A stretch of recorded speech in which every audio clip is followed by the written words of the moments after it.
Shalom everyone, welcome back to Unfiltered Truth. Okay, ఒక చిన్న example నుంచి స్టార్ట్ చేస్తా. పాస్టర్స్ ఎవరైనా సరే ఒకప్పుడు సంఘస్థులతో విశ్వాసులతో ముందు స్పిరిచువల్గా ఉండి, అంటే వాళ్ళ లైఫ్ స్పిరిచువల్గా ఎలా మార్చాలి అనే దాంట్లో ఉండి, తర్వాత వాళ్ళ పర్సనల్ ఇష్యూస్లో కానీ వాళ్ళ పర్సనల్ ప్రాబ్లమ్స్ కానీ ఒకళ్ళు కూర్చుని మాట్లాడుకుని షేర్ చేసుకుని వాటి గురించి ప్రార్థన చేసుకునేవారు. అప్పట్లో ఆ పాస్టర్కి ఏమున్నా లేకపోయినా సంఘస్థులు వీళ్ళతో ఉంటే బాగుంటుంది, వీళ్ళతో ఉంటే ఏం రాదు, ఇలా డిఫరెన్సియేషన్ ఉండేది కాదు. నాకు తెలిసినంత చూసినంత వరకు నేను కొన్ని చాలా ఇయర్స్ బ్యాక్. ఇప్పుడు ఏమైందంటే, సరే అందరు సంఘస్థులు అందరి పాస్టర్స్ గురించి ఒకసారి పక్కకు పెడితే, ఒక పాస్టర్ గురించి నాకు పర్సనల్గా తెలిసిన ఆ పాస్టర్ గురించి చెప్తున్నాను. కానుకలు బాగా ఇచ్చే వాళ్ళ దగ్గర ఒకలా ఉండడం, కానుకలు సరిగ్గా ఇవ్వలేని వాళ్ళ దగ్గర ఇంకోలా ఉండడం, ఇచ్చినప్పుడు ఒకలా ప్రార్థన, ఇవ్వనప్పుడు ఇంకోలా ప్రార్థన, ఇలా ఉండేది. అంటే ఒక 2 words వాడాలనుకుంటున్నా: unnecessary things, necessary things, spiritual things. Spiritual things అనేది ఎప్పుడో పోయింది ఆ పాస్టర్ ఆ చర్చ్లో కానీ, ఆ పాస్టర్ వాళ్ళ లైఫ్లో కానీ, వాళ్ళ కుటుంబంలో కానీ. నెసెసరీ థింగ్స్ ఏంటంటే, ఏది చెప్పాలి బోధ, పర్సనల్గా లేదా సంఘస్థులతో రిలేషన్షిప్ ఎలా ఉండాలి, ఎంతవరకు నెసెసరీయో అంతవరకు ఉండాలి, అవసరం. అన్నెసెసరీ థింగ్స్ అనేది ఇప్పుడు ఎక్కువైపోయింది. అంటే ఎవరు సంఘం డెవలప్మెంట్ ఫిజికల్గా డెవలప్మెంట్లో వాళ్ళ హస్తం ఉంటుంది. ఎవ్రీ మంత్ దశమ భాగం ఇవ్వడానికి ఎవరు ముందుకు వస్తున్నారు, దాంతో వీళ్ళు ఎలా లాభం పొందుతున్నారు, దాంతో కుటుంబమే కానీ లేదా చేయాలి అనుకున్న సంఘం, పెద్ద చేయాలి అనుకున్న సంఘమే కానీ ఎలా డెవలప్ అవుతుంది మెటీరియలిస్టిక్గా, ఇది చూస్తున్నారు. ఇవన్నీ అన్నెసెసరీ థింగ్స్. అలా లేరు ఆ పాస్టర్, అలా లేరు. అందరూ ఫస్ట్ నుంచి అలా ఉంటే ఓకే, ఫస్ట్ అలా లేరు. ఉన్న దాంట్లో, అంటే దశంభాగం వచ్చిన దాంట్లో ప్రార్థన చేసి మళ్ళీ దాంట్లో నుంచి ఇంకొక దశంభాగం, ఇంకా ఎక్కువ పర్సంటేజ్, అంటే అది పేదలకి ఇవ్వడం, లేదా ఏదైనా కొనియడం, సంఘం కోసం ఏదైనా చేయడం, అలాగే చేసేవారు. కానీ ఇప్పుడు ఏమైంది? ఓన్లీ దేవుడి కోసమే ఉంటాను, వాక్య జీవితమే నేను ఉంటాను, అలాగే అందరిని ఉంచుతాను అంటే ఎవరు రారు. ఎవరో ఎందుకు, సొంత కుటుంబంలోనే ఎవరికైతే సంఘాన్ని అప్పచెప్పాడు, నేను చెంచాలు అంటుంటాను, వాడిద్దరికి చేతిలో పెట్టాడంటే వాళ్ళ చిన్నపై వాళ్ళ చిన్న కొడుకు. వాళ్ళు ఏం చేశారు, ఎలా చేశారు? రాజ్ ప్రకాష్ పౌల్ని ఫాలో అవుతారు, లేదా సమ్ అదర్ ఫాలో అవుతారు. అంటే ఏం చేస్తే, ఏం స్టెప్ తీసుకుంటే, ఏం ఆలోచన చేస్తే సంఘం చూడడానికి పెద్దగా అవుతుంది. అసలు నాకు తెలిసి, నాకు ఊహ తెలిసినప్పటి నుంచి క్రాస్, సిలువ ఉంటుంది కదా, ఆ క్రాస్ ఇంట్లో కానీ చర్చిలో కానీ చర్చ్ మీద కానీ ఎక్కడా ఎప్పుడూ లేదు. అలాంటిది ఈరోజు ఎన్నో డెకరేషన్స్. క్రాస్ పెట్టడం తప్ప, రైటా, సెకండరీ, నేను మళ్ళీ చెప్తున్నా ఆ విషయం కూడా. కానీ నేను చూసింది, నేను పెరిగింది, లేదా వాళ్ళకి తెలిసింది, వాళ్ళు ఎలా ఫాలో అయ్యారో చూస్తే ఆ డిఫరెన్సియేషన్ చెప్తున్నాను. స్పిరిచువల్ లైఫ్లో డెవలప్మెంట్ అనేది అందరికి కనిపించదు. స్పిరిచువల్ లైఫ్లో ఎదుగుదల అనేది మెటీరియలిస్టిక్ కాదు. డే 1లో నువ్వు స్పిరిచువల్గా తక్కువ ఉండి ప్రార్థనలో ఎదుగుతూ ఉండి నువ్వు దేవునిలో చాలా బాగా ఎదిగినా కూడా బయటికి కనిపించవు. అది దేవుడికి నీకున్న రిలేషనే. నువ్వు చెప్పే బోధలో తెలుస్తుంది, నువ్వు సంపాదించే ఆత్మల ద్వారా తెలుస్తుంది. అంతేగాని పద్ధతిని మార్చేసి సంఘాన్ని ఒక బిజినెస్ రిలేటెడ్ చేసి ఇలాగా, అంటే ఒక ఉద్దేశం పెట్టుకుని 6 monthsలో ఇంత అవ్వాలి, ట్వెల్వ్ మంత్స్లో ఇంకో ఇంత ఎదగాలి, ఇదే బ్రాంచ్ని ఇంకో దగ్గర పెట్టాలి. ఇప్పుడు ఏదైతే పాస్టర్ గురించి నేను మాట్లాడుతున్నానో, నేను కళ్ళారా చూసింది, సత్యంగా జరిగింది నేను చెప్తాను. ఇప్పుడు ఇంకొకటి చిన్న నోటు, చూస్తున్న సంఘస్థులు మీకు అందరికీ తెలిసే ఉంటుంది. మీరు ఎలాగూ చప్పట్లు కొడుతూ అట్టే ఉంటారు కాబట్టి ఓకే, అట్లే ఉంటారు, నో ప్రాబ్లం. సత్యం ఏంటనేది అందరికీ తెలియాలి.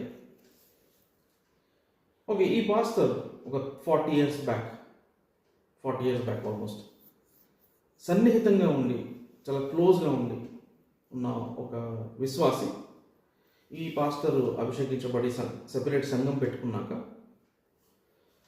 అతను కూడా, ఆ సన్నిహితుడు కూడా, ఆ విశ్వాసి కూడా వీళ్ళ చర్చ్కి వచ్చేసాడు. ప్రతి దాంట్లో ప్రేయర్స్ నుంచి వాళ్ళతో పర్సనల్గా ఉండడం, వాళ్ళ ఫ్యామిలీ విషయాల్లో ఉండడం, అంత క్లోజ్గా ఉండే అతను, ఆ విశ్వాసి రోజు మార్నింగ్ ఆఫీస్కి వెళ్ళి ఈవినింగ్ వచ్చి వాళ్ళ కుటుంబంలో, అదే ఆ పాస్టర్ ఇంటికి వచ్చి సంఘంలో కూర్చుని ప్రార్థన చేసుకుని మాట్లాడుకుని వెళ్ళేవారు. ప్రేయర్ అన్నాక 10 కల్లా ఆయన ఉండి అన్నీ చూసుకునేవాడు లాస్ట్ వరకు. మొదట అందరు వచ్చినప్పుడు చెప్పులన్నీ లైన్గా పెట్టి, మళ్ళీ లాస్ట్లో అందరు భోజనం చేశాక విస్తరాకులన్నీ మడత పెట్టి ఈయననే బండి పెట్టుకుని బయట గార్బేజ్ పాడేసి వచ్చేవారు. అంటే మొత్తం A to Z చూసుకునేవారు.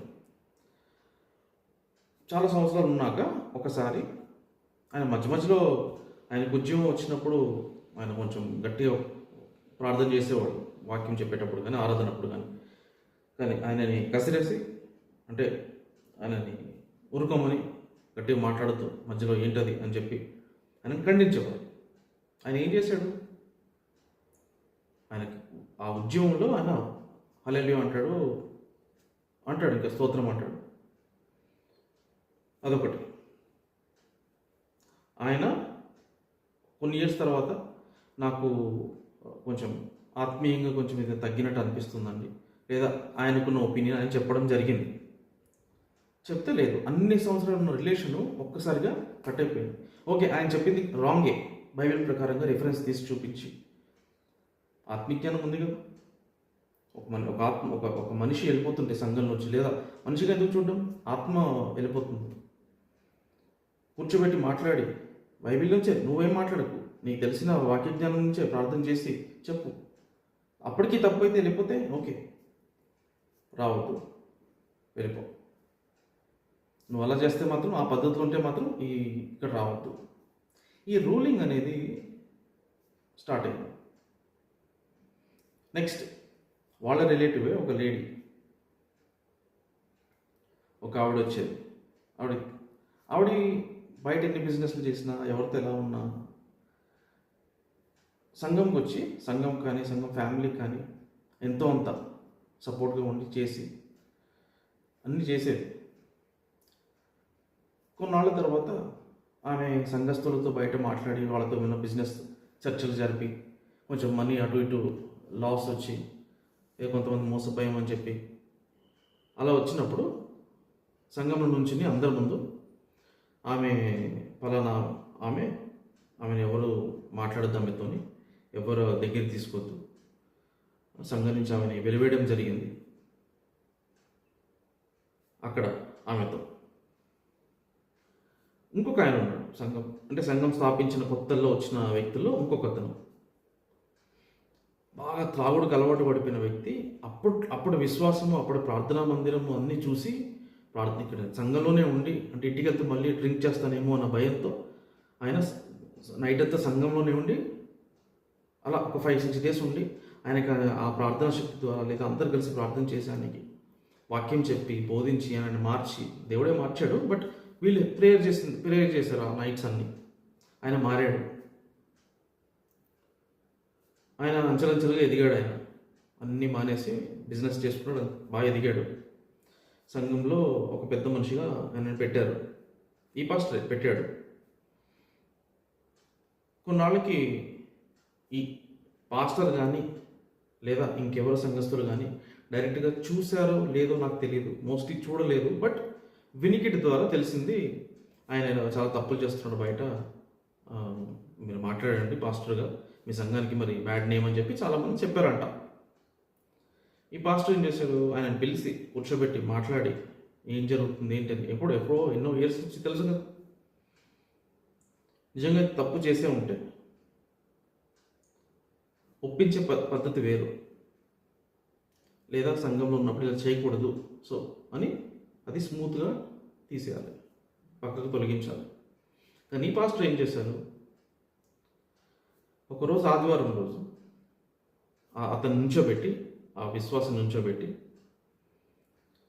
రెండు చేతులకి 2 బైబిల్స్ ఇచ్చి అందరి ముందు చెప్పు, నువ్వు తప్పు చేసావా లేదా, దేవుడి ముందు, అందరి ముందు, సంఘంలో ఒప్పుకో. అది హ్యూమిలియేషన్ అంటుంది. దేవుడి సన్నిధిలో దేవుడి ముందు ఒప్పుకోవడం వేరు, ప్రార్థనలో ఒప్పుకోవడం వేరు. నలుగురు మధ్య చేశాడా తప్పు చేయలేదా సెకండరీ, అది దేవుడు చూసుకుంటాడు. నీకు తెలుసా, నీ కళ్ళ ముందు చేశాడా? నేను సమర్థించట్లేదు ఎవరిని, ఇక్కడ పద్ధతి చెప్తున్నాను. దేవుడి సన్నిధిలో నీ పాపం ఒప్పుకో, నువ్వు ప్రార్థన చేయి, కుమ్మరించు అంటారు కదా. ఇది అది కాదు ఆ రోజు చేసింది. అందరి ముందు ఒక హ్యూమిలేషన్, అంటే దాన్ని ఏమంటారంటే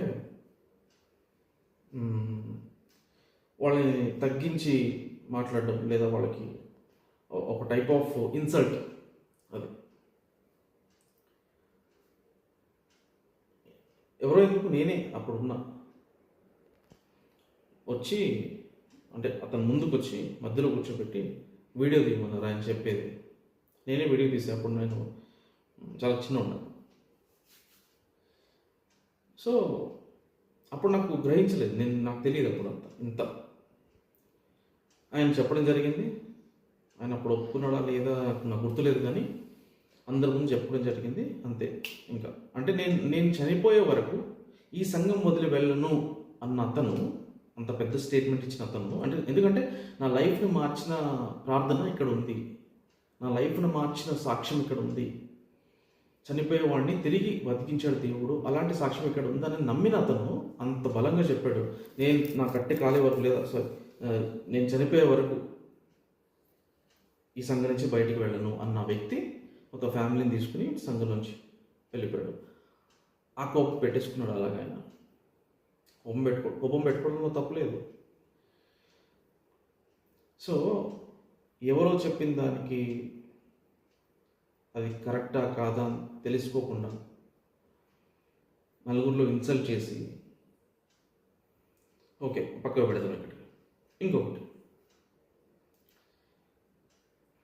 ఆంధ్ర నుంచి కొంతమంది పరిచయం అయ్యారు, సంఘానికి స్టార్ట్ అయ్యి రావడం వచ్చారు. వాళ్ళలో మంచి యవనస్తున్నారు.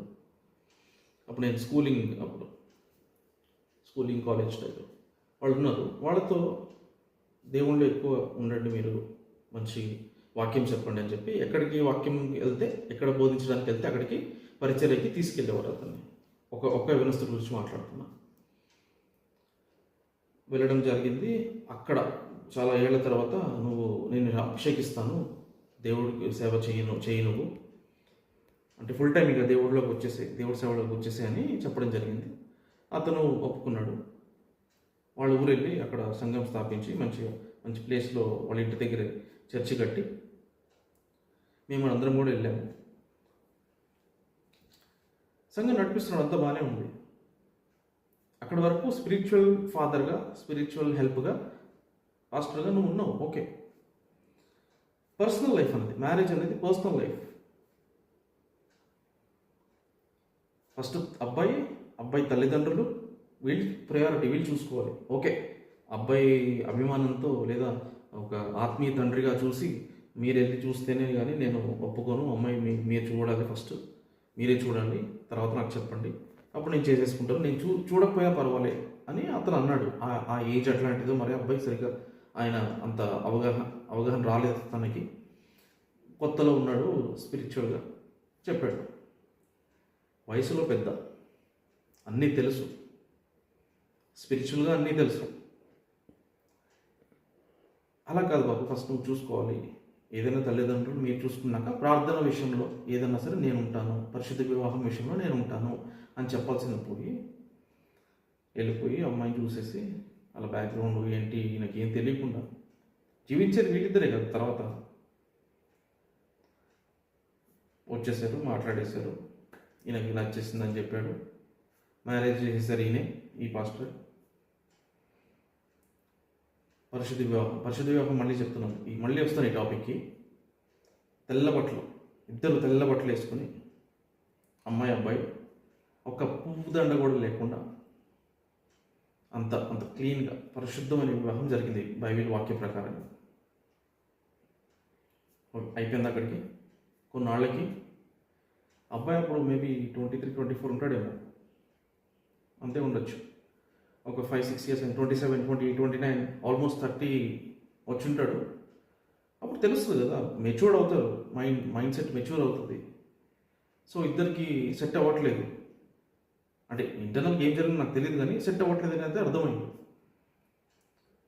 మళ్ళీ ఎక్కడికి వచ్చారు, ఫోన్ కాల్స్, అమ్మాయి వాళ్ళందరూ ఎక్కడికి వచ్చారు, ఈ పాస్టర్ దగ్గరికే వచ్చారు. ఏమండి మాట్లాడండి ఆయనతో, అసలు ఏం మాట్లాడ్డా ఆయన, ఏం చేయడం పట్టించుకోడు.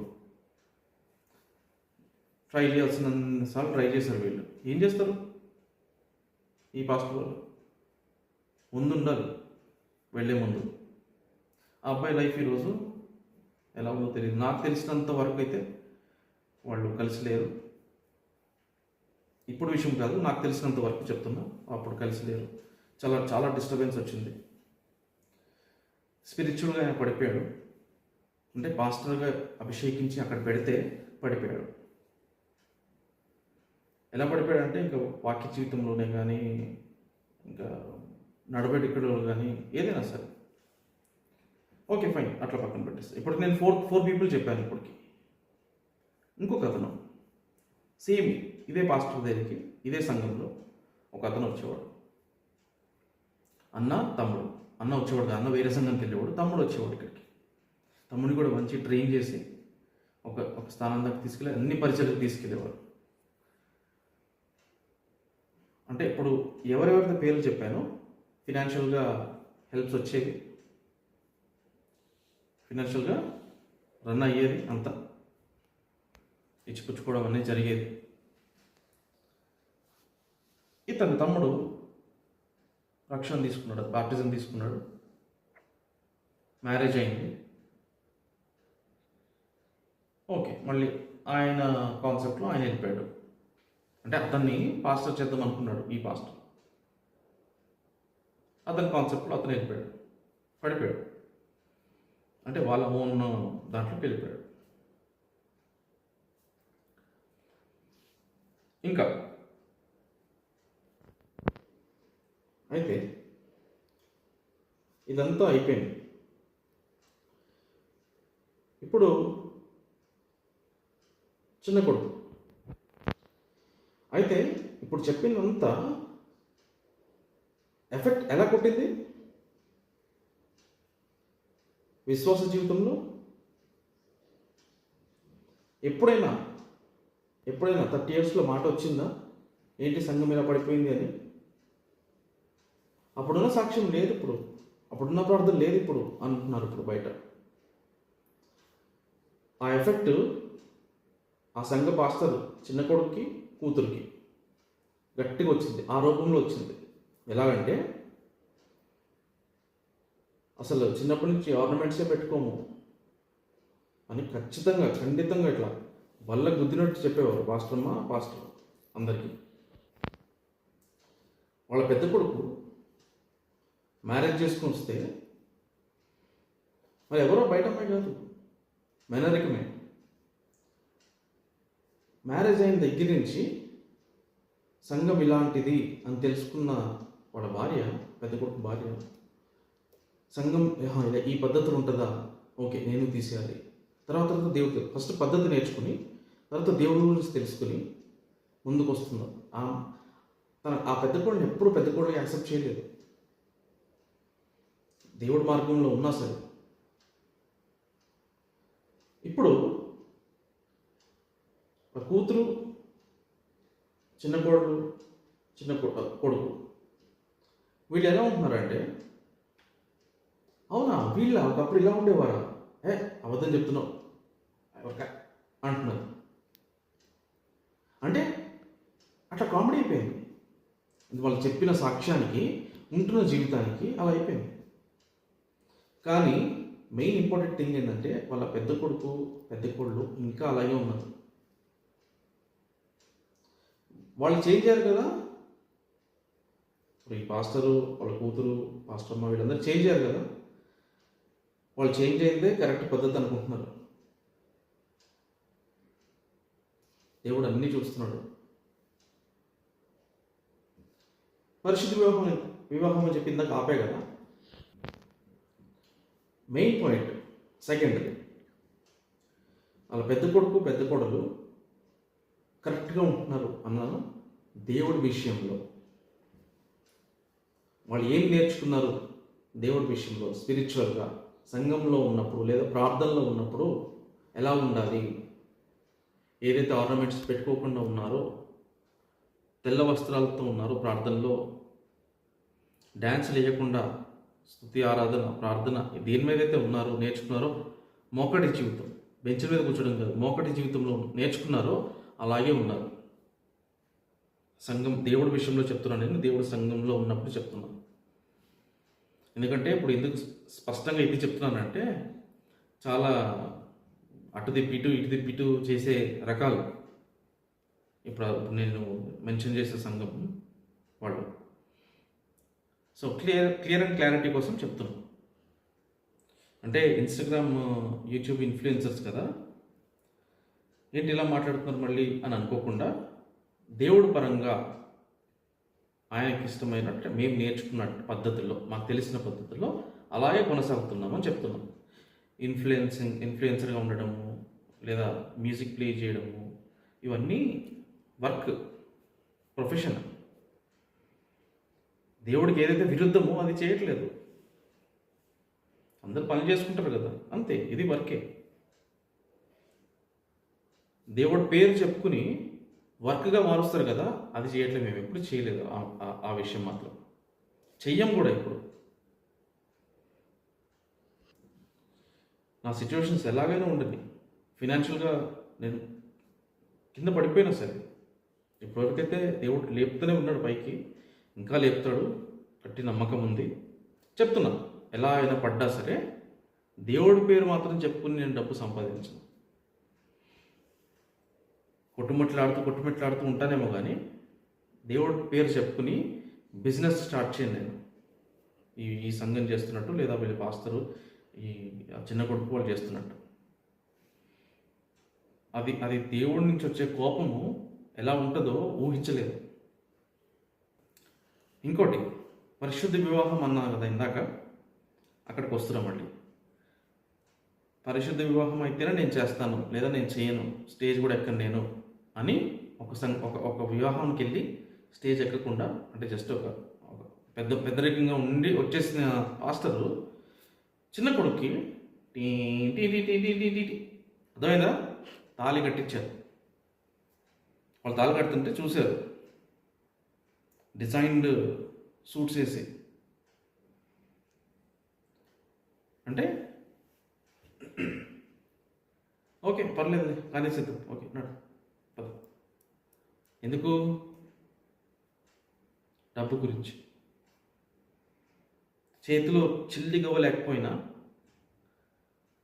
ఎలా వస్తుంది ఇన్కమ్ అని తెలియకపోయినా, మోకాళ్ళ మీదే రాత్రంతా కూర్చొని ప్రార్థన చేసి పడుకుని లేచిన తర్వాత దేవుడు ఏదో రీతిగా ఎక్కడి నుంచో సంథింగ్ అవుట్ ఆఫ్ నథింగ్ ఆయన క్రియేట్ చేసి ఇచ్చేవారు సంఘానికి. కల్లారా నాకు చూశాను నేను. అలాంటిది ఈరోజు సర్లే కానీ చదువు దేవా స్తోత్రం అనుకుని తలగట్టి స్తోత్రం ఉంగరం పెట్టుకో స్తోత్రం ఇదే. 2 థింగ్స్ చెప్తాను నేను. ఆరాధన, కానుకలు. ఆరాధనలో విమెన్కి, లేడీస్కి మొత్తం ఇట్లా కొంగులు వేసుకుని తెల్ల వస్త్రం కొంగులు వేసుకుని ఉంటే పైన ఈ పొర శారీ మీద తడిసిపోయి ఉండేదంటే అంత ఏడుపుతో ప్రార్థన చేసుకునేవారు. ఇలా తుడుచుకుంటారు కదా, అట్లా ఉండేది. ఇప్పుడు నెట్ కొంగులు, డ్యాన్సులు, ఆరాధనలో చేద్దామా, ఇలా చేద్దామా, అలా చేద్దామా. ఆ పాస్టర్ అక్కడే కూర్చుంటాడు సోఫాలో, జస్ట్ చేతులు లేపమంటే చేతులు లేపుతారు, ఊపమంటే ఊపుతారు. ఇక్కడ పాస్టర్ అమ్మ, అక్కడ పాస్టర్, అందరూ జనం చేయండి చేయండి. ఏంటిది? కొట్టేవాళ్ళు లేక ఇయ్యా పద్ధతులు మీరు చేసేది?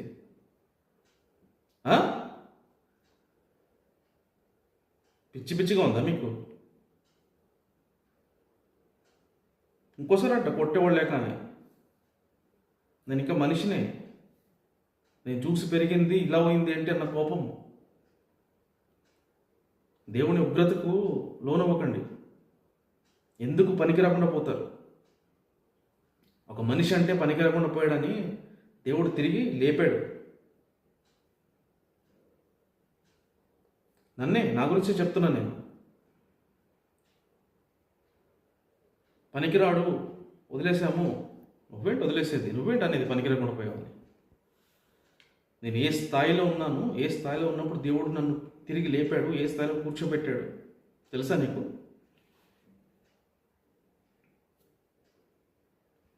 సో ఎందుకు చెప్తున్నానంటే,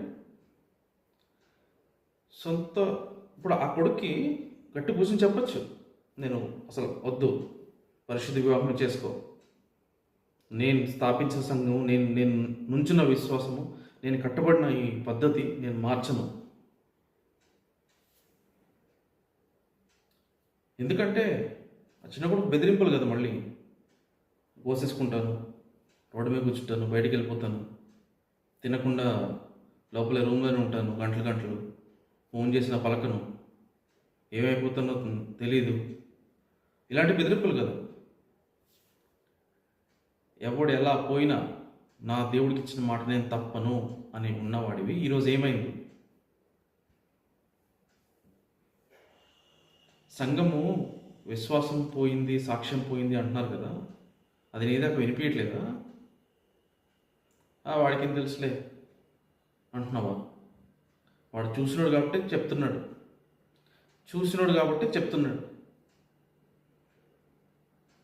అంత స్ట్రిక్ట్గా ఉండేవాడివి ఈరోజు ఇష్టం వచ్చినట్టు నడిపిస్తుంటే చూస్తూ ఊరుకున్నావు.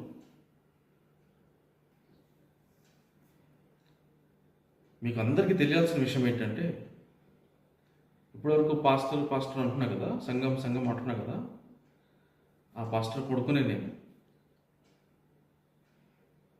అంటే నేను చూసిన పాస్టరేనా దేవుడి విషయంలో ఇప్పుడు వరకు ఎలా మారిపోయాడు, ఎంత చేంజ్ అయ్యాడు, ఎందుకు ఇంత చేంజ్ రావాల్సి వచ్చింది? డబ్బు గురించా? వాళ్ళు చెప్పిన మాటలు వింటూ, లేదా వాళ్ళని ఒప్పిస్తే రేపటి రోజు అన్ని స్థిరపడతాయనా? నేను ఫైనాన్షియల్గా డబ్బుని నన్ను వదిలేసి ఒక పనికిరాని వాడుగా నన్ను అక్కడ పర్సనల్గా అటాక్ చేసి అందరి ముందు, వాళ్ళకి ఏం జరిగిందో తెలియదు, నువ్వు అన్న మాటే అక్కడ తెలుస్తుంది వాళ్ళకి. ఆ మాట పట్టుకుని ఎంతమంది ఎన్ని రకాలుగా అనుకుంటారు. పాస్టర్ తర్వాత పాస్టర్ అంతగా గౌరవించే నన్ను ఈరోజు ఒక్క నుంచి కూడా ఫోన్ రాదు నాకు సంఘస్థుల నుంచి. నాకు అవసరం లేదు, ఫోన్ రావాలంటలేదు నేను. అంటే వాళ్ళ మైండ్స్లో ఏమనుకుంటున్నారో నేను గ్రహించగలను నా గురించి.